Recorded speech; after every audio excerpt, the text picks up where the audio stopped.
Welcome back to the program. Today we're going to be talking about glutes, booties, peaches, cake, shelf, whatever the hell you want to call it. We are going to be talking about that ass and how to grow it, how to add mass to it, how to get nice shape on your derriere. So tune in, it's going to be a cracker. Welcome to the Breakthrough the Bullshit podcast. I am your host, Alice Round. I am pumped to have you here. We are going to really strip back all of the bullshit surrounding nutrition, training, fad diets, everything in the industry so that we can give you education to get the best possible results. So sit back, enjoy the ride, and let's go through all this bullshit. The glutes, the one body part that for some reason we've all been obsessed with for the last couple of years. I know back when I was 18, 19, even younger than that, I hated having an ass. I was all about being skinny, and it's funny how your mindset changes over time. And now everyone's all about that nice derriere, which I think is amazing. I think it's an amazing movement that women are starting to actually want to put on muscle and not just train to be skinny. So I think it's fantastic that women are now wanting to grow their glutes. The only problem with this is that there's a lot of bad information going around on how to do so. And there's a few big variables to understand. So I'm going to talk a little bit about the glute anatomy today, biomechanics, how everything works, because we tend to group the glutes into one flat out term. When the glutes, to be honest, the muscles, your different muscles in your glute region, so glute max, glute med, glute min, piriformis, all of these muscles actually work as a stabilizer in a lot of movements. And that's why it's often very hard to isolate them and do specific movements on them. It's also why they often poorly fire, because they are not activating in certain movements where you'd expect them to. So say, for example, a squat or a deadlift. Everyone often thinks of these as glute activation exercises, when in fact there's so many other muscle groups that come into play that either insert or originate at the glutes, hip extensors, hip flexors, thoracic, that often these other muscle groups will take over, especially if you're already quite strong there and your glutes are quite weak. Now, what tends to happen there? Two things. Your ass won't grow, number one, which is most important for us ladies. And number two, you tend to get injuries. So what will tend to happen is your lower back will take over, your core will also probably be switched off. Other ones might be hamstring strains, deadlifting, because you're putting all the load there. It may be that you get knee issues because your quads are overloading when you squat.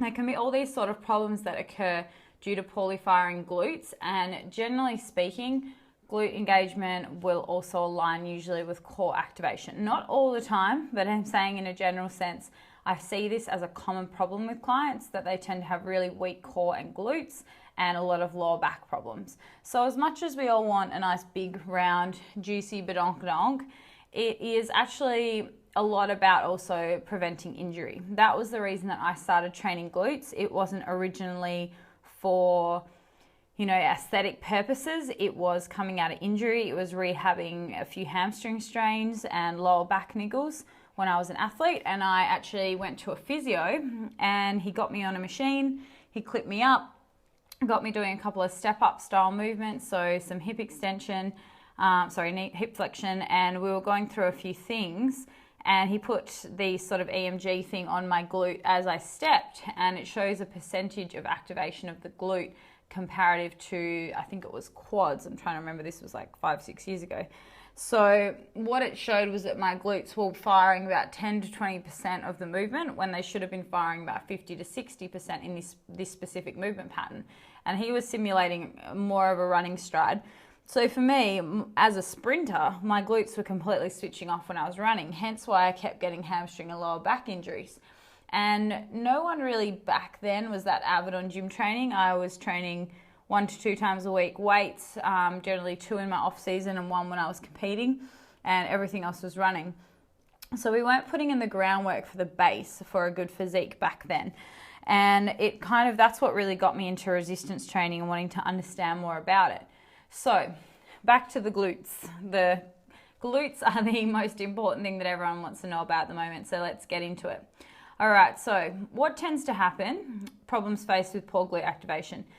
You get weak or delayed activation of glute max and glute med, and this is a cause for many injuries and chronic pain. It's often overlooked by a lot of professionals, and people often blame injuries around that area, so lower back or one muscle group being weak and not activating well, when it might just be the glutes. So as I said before, 3 main common areas of issue are generally hamstring strains, lower back pain and knee pain, as well as anterior hip pain, and often lower body misalignment as well, where the glutes actually result in internal rotation of the femur and knees and foot pronation. So you'll often see this when someone does like a sumo squat or sumo deadlift or kettlebell swing, where they're actually struggling to really keep in an externally rotated position, and they're constantly internally rotating because their glutes are so weak in firing. Similar thing happens with knee pain, excessive internal rotation at the femur, resulting in glute weakness and pressure on the patella, so your knee cartilage. And it's really vital thus to work the glutes in an externally rotated plane. So if you have no idea what all this mumbo jumbo means and all this biomechanics that I'm talking about, internal and external rotation, really simply put, internal, knees rolling in, external, knees rolling out. So that's what we're talking about whenever I mention internal or external rotation. I can also mean it from the hip. So I might mean internal or external rotation from the hip. So then we're talking more about abduction and adduction as well. So getting back into it, why would we often also get lower back pain? Glute max activates to play an important role in stabilizing the pelvis, and if that's often weak, then there's delayed glute max activation and then excessive compensation on the back extensors, and that's why a lot of people get really severe pain in their lower back if they've got really poor glute activation and they try to deadlift, for example. Same thing with the hamstring strain. Because the glutes are delayed in activation, the hamstrings become more dominant in any hip extension, which can cause a lot of strain. A lot of athletes then pull their hamstrings, they keep re-injuring the same area. They're reinforcing a compensative pattern rather than actually fixing the problem or reactivating their inhibited glutes. Anytime you see an injured muscle, look for a weak synergist. Okay, so I'll pause you there. A synergist is a muscle that performs the same joint movement. So for example, the hamstrings and glutes or the quads and glutes, they are performing a synergistic movement. For example, a glute thrust, it's not just glute isolation. You have a synergist muscle group in that where it's the hamstrings. Deadlifts, same sort of thing, but your main lever is more your hamstrings and your thoracic, your upper back, and then your synergist is going to be your glutes. Same with rack pulls, same with squats. So there's not a lot of movements where your glutes are a prime mover, and that's something that's really important to remember. And that's why when I program for glute activation with my female clients and my males, that I make sure that I figure out where they're strong and where they're weak. So what I mean by that is that if I have a client, and this is where a really good coach comes in, and they have very strong dominant hamstrings and they do not feel their glutes when they fire, would I be getting them to do a lot of really stiff legged deadlift work? Or would I be more programming them for a glute thrust or maybe a rack pull or a trap bar deadlift over something like an RDL or maybe a dumbbell RDL, something like that? So for me in my head, what exercise out of those are the hamstrings meant to be more of the dominant muscle group firing? So it's going to be your RDLs. It's going to be anything that's really stretching and lengthening the hamstrings. So for me, I want to shorten that momentum. I want to shorten the range that the hamstrings can actually fire, and I want to get them to make that exercise become more glute dominant. So the simple ways of adjusting things would be like shortening ranges of motions. I tend to actually reduce range of motion on the hamstrings if I want the glutes to fire more. So I might be working more the top portion of an exercise. I change angles on back extensions. I change the way a client's pulling, their foot angles. The cues that you're using for that client are going to be completely different, whether they're hamstring or quad dominant or weak in their lower backs. And that's what a good coach will figure out. How do they best get that client activating their glutes? For me, I work a lot online. So I look at videos of clients and then I try to feed them back cues. So for example, some very, very simple and probably my most common ones that I use day in and day out with poorly firing glutes is on the squats, that the client is not thinking about actively driving their knees out. And by that, I don't mean like severely driving out, but keeping the knee tracking in line with the feet. And I tend to get my clients to squat with their feet just slightly turned out, maybe 10, 20 degrees. Again, it's not excessive. We don't want to strain the adductors, but that will get the glute switching on a lot better through the movement. That's a nice simple one. So knees out on your squat. Another big one that I use on when a client is doing hamstrings, so doing RDLs to get the glutes firing more, is I'm getting them to pull in and tuck under at the top of the movement. So rather than just standing up, I'm getting them to really thrust their hips into the bar and tuck their pelvis under and in and really tense their glutes at the top. Again, if your glutes are weak, when you're going through these movements, they're not going to just take over. If they're already weak, why would they just start performing all of a sudden over something else? So you have to physically think about the glutes actually doing the work. Generally in your eccentric phase, it's a good time to start thinking about contracting. As soon as you hit that concentric, really squeeze and dig in hard and make sure the glutes are really trying to do the most movement. Now, a big one that I find that's a problem with my clients when they train, or that I see in the gym, or that I hear from people when they say they don't feel their glutes, is they're expecting the glutes to be the prime mover. Again, like I said before, it's very, very hard to isolate the glutes. There's not a lot of exercises that it can be done on. They are a prime mover in pretty much everything that we do. So it's very, very difficult when a client says, oh, I still feel my quads, or I still feel my hamstrings. That's probably normal, but we want to get them to understand that we want to start feeling the glutes as well as those muscle groups, or a little bit more than, or just as much through a movement. So what I mean by that is squats are not for your ass, okay? They're going to help your butt. If your glutes are already activating, they're going to be a great movement for helping it grow, adding volume to that area, all of those amazing things. I do believe that my ass grew from doing squats, but that was once I'd spent a good 6 to 12 month period focusing on glute activation. Because prior to that, whenever I'd squat, I wouldn't even feel them. So now when I squat, I can actually feel my glutes firing. When I drive out the bottom of the rep, when I squeeze up at the top of the rep, I definitely feel a lot more glute activation now. But that's from coming from 6 to 12 months off not squatting, doing variations of squat. I did a lot of box squats in a low bar position. I did a lot of goblet squats, split squats, Bulgarians, all of these sort of things, and really thought about my glute activation. And I still do all those exercises, but I now tend to throw them in more as an accessory movement or on a specific glute day. So we've got to kind of strip it back. And if you want your glutes to fire, you're going to have to drop the ego. Think about training light, think about training with control, and working in a little bit higher rep ranges. It has been shown in recent studies, and definitely the glute guru, Brett Contreras, has shown it in a lot of research papers, that the glutes tend to fire better in a mid-range in terms of weight and a mid-range in terms of reps.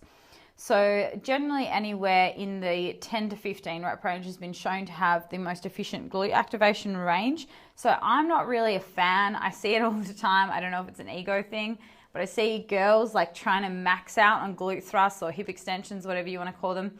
And I just don't get it. I'm like, that just does not carry over in terms of glute activation. If you're trying to get a PB and you want to, I don't know, AMRAP on 100 kilo hip thrust, then go nuts. Like, by all means, what you do you. But if you're trying to actually grow your glutes, there is no need to work in such low, heavy rep ranges on the glutes. Unless you're really slowing down tempos or you're throwing in isolation. So occasionally I might put in a 5 or 6 rep set for a client on a glute thrust or hip extension. But generally speaking, it might be something like 3 seconds eccentrically. I want you to hold and squeeze at the top for 3 seconds. So the duration of the set actually becomes longer. So then we're going to go back to tempo. So tempo is a whole nother thing, and I'll probably just do a whole podcast on that itself. But if you're going super fast through a movement and you're doing 12 to 15 reps, as opposed to going controlled tempo, slowing down, squeezing at the top for 12 to 15 reps, that is 2 completely different sets. And what I mean by that is the time it takes to perform fast, 12 to 15 reps, might be 20, 30 seconds. The time it takes to perform 12 to 15 reps under correct tempo, with control, with activation, might be anywhere in the minute plus range for that one set. So again, if we're talking duration, then the glutes are going to be stimulated for a longer period of time, especially if you're using the same load. And that's why we need to slow down a lot of time in the gym. Everyone's all about rushing and getting through their session and working hard. But sometimes you just need to slow down, take a step back, think about what you're actually doing and what you're actually trying to activate. Okay, so I'm not going to make this glute podcast ultra long because I could honestly talk about glutes for days. So if you have any questions, fire them at me, and I'm sure I'll do a series on glutes as well on the channel. So I just want to, I guess, talk about the actual function of the glutes so you can better understand then what exercises you would probably choose, what you would program to get them firing more efficiently. So superficial layer of the dorsal glute musculature and surface anatomy of the glutes. They originate at the sacrum and ilium, perform mainly external rotation, and also are a part of hip extension and at the rec fem as well, so quads. They also perform abduction and adduction of the lateral thigh fascia and relieves pressure of the femur. So that's why if your glutes, again, are not activating that well, you're generally going to get a little bit of knee pain as well. So glute, let's break them down a little bit more. So glute medius and glute minimus mainly perform only external rotation. They attach at the top of the femur, close to the hip joint at the greater trochanter. They attach at the end of the ilium.